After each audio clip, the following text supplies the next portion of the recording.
Hey guys, so I'm gonna make this video short and sweet. I promised on TikTok that I'd make a video on this topic, so this is me following through. Definitely follow me on there if you're not already, and subscribe to my channel if you like this video. Leave me a like. Trying to get to 1,000 over here. But this video is going to be about what rejection has taught me. Feeling rejected, it's gonna happen. It's life. Unfortunately, we're gonna sometimes feel rejected, whether we're just perceiving it or if it's really happening, or we are actually literally going to be like physically rejected. Like, say you didn't get that job you wanted, or the person you like doesn't like you back, or you don't make the volleyball team, or you don't get into like the sorority you want. Like, these are all forms of rejection. And it's really easy to like take that and make it mean something about ourselves and like sit in like this pool of like negativity and like self-doubt and like fear, and it can trigger a lot of things in us when we feel this way, especially when it comes to like our worthiness, and our self-esteem. So I thought it would be helpful to make a video about things that I'm learning and things that I've learned in the past about rejection in order to like kind of reframe it, and maybe this will be helpful. So I'll just start with one example because this literally happened earlier this week, and I'm not ashamed. I don't care. This is just a real life example of what happened in my real life, okay? And it's that I basically got rejected this week. Like, I was dating somebody and we kind of had a conversation where we decided that we're just gonna be friends, but he was the one who initiated it. So in a way, I was friend zoned. And you know what? It's never happened to me. And it was just, at first I took it well, and then later when I was reflecting about it and like journaling on it and processing what happened, I was like, oh, like I basically just got rejected. And I allowed myself to feel sad about it. Like, you don't want to push down your feelings and like lie to yourself and tell yourself everything's all good when it's not, because it's important to feel our feelings. It's important to like go through those emotions so that we can move forward and then we're not holding on to it. Sometimes we can hold on to feelings even when we're not aware, and it'll drive us to do things, and it'll drive our behavior without even knowing. So it's really important to just like, as uncomfortable as it feels, literally just made a video on allowing yourself to feel uncomfortable. Go and check that out. But it's important to let yourself feel that. So what I learned through this is that rejection, like, we take it personally, but it's really an impersonal thing, especially when it comes from people. Because if you honor that everybody has free will and everybody has the right to decide what they want for their life, who they want for their life, that they have the right to make their own decisions, if you let go of that need to like control everything and force your way into the things that you want, and into those, like, I could have easily just like protested and like sat there and explained all the reasons why I think that we're compatible and why I think we're a match and how we should just give it more time, and I could have sat there and did that whole thing. But I honored, like, his free will. Like, I honored his decision. I honored how he felt, and it's not my job to change that. And it resulted in me feeling a bit rejected. Yeah, it resulted in my ego being bruised. But at the end of the day, everybody has a right to decide what they want for their life. So it just makes you like, it makes you respect that even more, because it helps you like detach from this situation and make it less of a thing about you and more of a thing about like the bigger picture, which is something that is like such a useful tool. Oh my gosh, if you want to like remove the emotional charge from like a situation, or if you want to just like detach and make something a little bit less um impactful for you, like maybe you want to stop overthinking about something, one of my favorite things to do, and it helps me so much, is to just think about it in the bigger picture and like zoom out a little bit and like just think about it in like a life and like the timeline of like your entire life, what that situation means, if that makes sense. So for me, this is just one event that's happening in the process of me dating, trying to find my forever person. Like, that's the bigger picture. And also the bigger picture is that I don't want to be with somebody who's not 100% certain about me.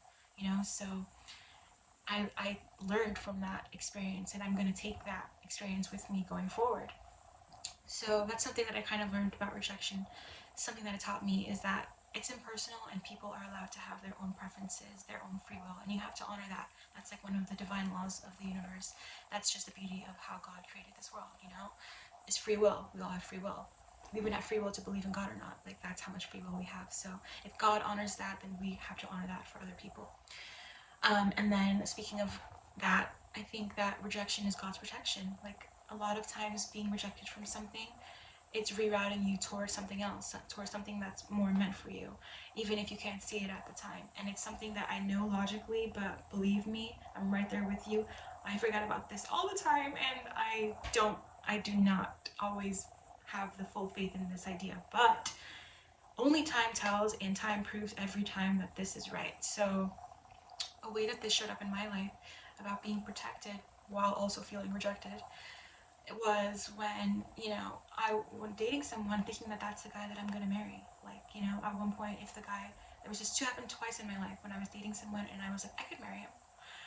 But the thing is, looking back, if I married either one of those guys, like, my life would have went a completely different direction, and I wouldn't be here where I am right now, and I think I would have been doing myself a disservice if I committed my lifetime to that person. So, in the moment, for example, one of the guys, like, he didn't want marriage at all. Like, he doesn't want marriage for his life. Like, that's not something he cares about.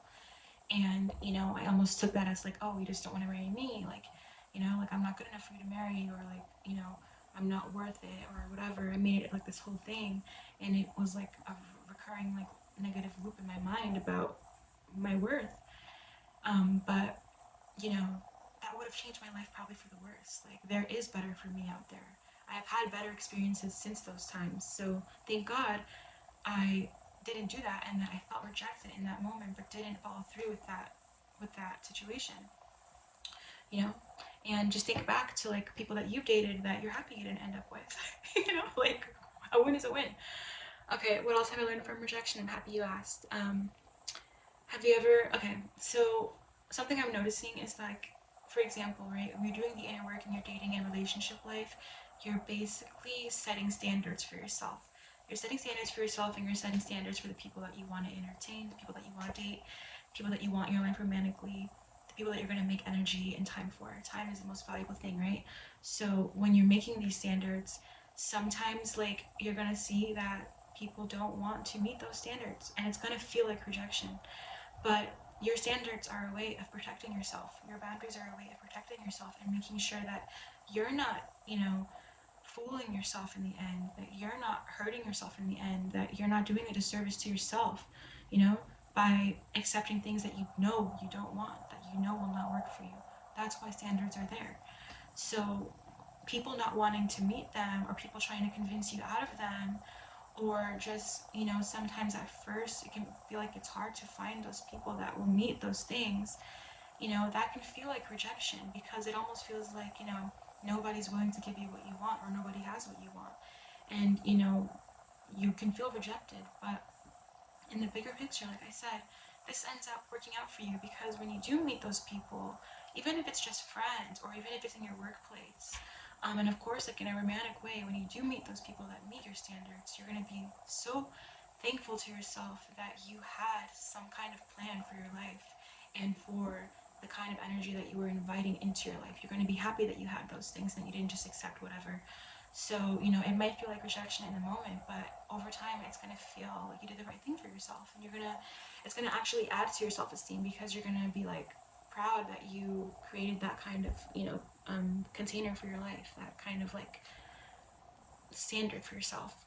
Okay, I think that rejection also teaches you to be more confident, because you're not relying on other people to tell you your worth. So the more rejected you get, like, the more you kind of, like, stop caring and just have the audacity and the boldness and the confidence to go after whatever you want. Like, we see it with men, right? Like, they'll just, like, keep going for the same girl that keeps turning them down, in hopes that one day maybe she'll come around.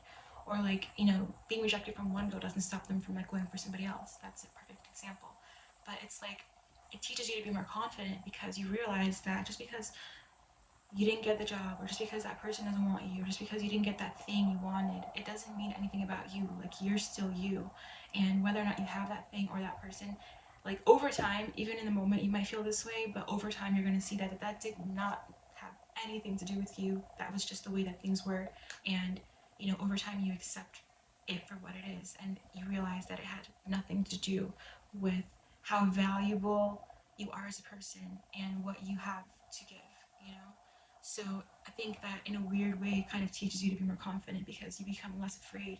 And you know, the way to get over your fears is basically fear exposure. So if you have a fear of rejection, the easiest way to go over that is to just put yourself in situations where you might get rejected and, you know, experience that feeling of rejection once or twice, and then you won't care. Like, I feel like that's how people get over stage fright, because they just kind of stop caring. And I feel like a lot of artists deal with that. So um, I also feel like rejection has taught me that voicing something. What did I write here? I can't even read my own handwriting. Okay, so this is like a weird phenomena. I don't know if you guys relate, but this is something that I've seen in my own life, right? So like sometimes, you know, and the irony is that I'm a writer and I should be more clear and concise when I talk, but sometimes it takes me a while to get to my point, to like my full expression. Like I use a lot of words to get to, hence why this video is already at 11 minutes. But sometimes it can take me a while to express like with clarity what I'm really thinking and what I'm really feeling. So I've had moments where I'm bringing something up to somebody, I'm trying to express an idea, I'm trying to express a concept, and I literally get met with a face like almost like it makes me feel like stupid in the moment, you know, like it makes me feel like not validated in my ideas, makes me feel not smart or like I'm wrong. Especially with somebody who has like a bit of wounding when it comes to like, expressing myself and like using my voice. That's something that I had to train myself to do. I wasn't always comfortable. I was way more timid and shy at one point. But like, so yeah, I would try to say something, I would get met with, and then like the more that I talked and the more clear I became in what I was thinking and in my point, then that person would be like, oh, and they'd be like, wow, like, psh, like mind blown. So it's almost like like, if I didn't keep talking or didn't stick to what I was trying to say or what I was trying to express, I could have stopped it right there at this face and felt dumb as frick. But no, I was fully convicted of what I was saying, and I challenged myself to get more clear and to express myself. And in the end, that person ended up feeling like they learned something from me. So it's weird because it's like I felt rejected at first and I felt kind of silly and kind of stupid. But at the end, I'm the person that kind of added value to their life by, like, in a way, like saying something that they never heard before, or like expressing my view, which is so helpful sometimes. You know, another person's perspective can be so helpful, especially when it's, you know, coming from a higher vibration, which is something that I've trained myself to do too, just for my sake of like my mental health. So, you know, I often have that experience where I feel rejected at first, but in the end, you know, I'm being kind of like, um, you know, appreciated for the value that I'm contributing. And I've also had this experience where at first I try something new and people laugh at me and then they want to do the same thing. You know, a lot of people experience that. And that's a classic form of like feeling rejected, but then like realizing there is no need to feel that way because people are still looking at what you do and they might even learn something or two from you and want to do the same exact thing. It's just life, it's just human nature. So it teaches you to be confident because you realize that like it doesn't matter like what people say, what their opinions are, because if you stick long enough to what you want to do, and you see the results, then they cannot do anything besides just be like, oh, congrats, or like, oh, good job, like because you did the thing that you put your mind to, even if it felt weird and uncomfortable at first, like, even if you felt silly. Like I know a lot of stories about people who were laughed at first before they did something, and then they did it, and it's like there's just one influencer that I actually really like, and she was saying how when she started her YouTube channel in like high school, everyone would laugh at her and they would like bully her in school, and she literally has like close to like 1 million followers now. You know, she has like several businesses, like she's doing quite well, and she's like, and those people are just, you know, following me now, so who cares? Like basically who cares? Sometimes you develop this kind of indifference to rejection in some areas of your life because you realize like the only person that can really validate yourself is you. So in the end, I think the two major lessons that rejection has taught me is, one, it's taught me how to be more confident, and two, it's taught me to not get attached. Like it's taught me a form of detachment because it makes you realize that like the person or the thing that you think you want isn't what's going to make you happy. You know, it's not that thing. It's like you're like external things don't make you happy. External validation doesn't make you happy. That validation comes from within you. So in a way, it makes you more detached to other people's like opinions and thoughts, and you know, things that get thrown on your way to like doing the thing that you want, or getting the thing that you want, or the person that you want, or the lifestyle that you want. You know, because you realize that independent of these things, like you're still you, and you don't need these external material things to like survive like as a person, and it doesn't affect your essence of who you are.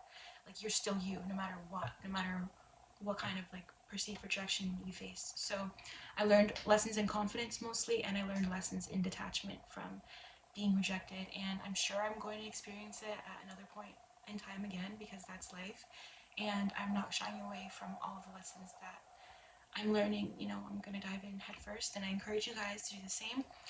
So yeah, these are some brief lessons that rejection has taught me. If you like this video, definitely leave me a like. If it added some kind of value to your life, I really would make me so happy. Leave me a comment and follow me on TikTok. I'm trying to grow, that's my main goal in this new year. So bye.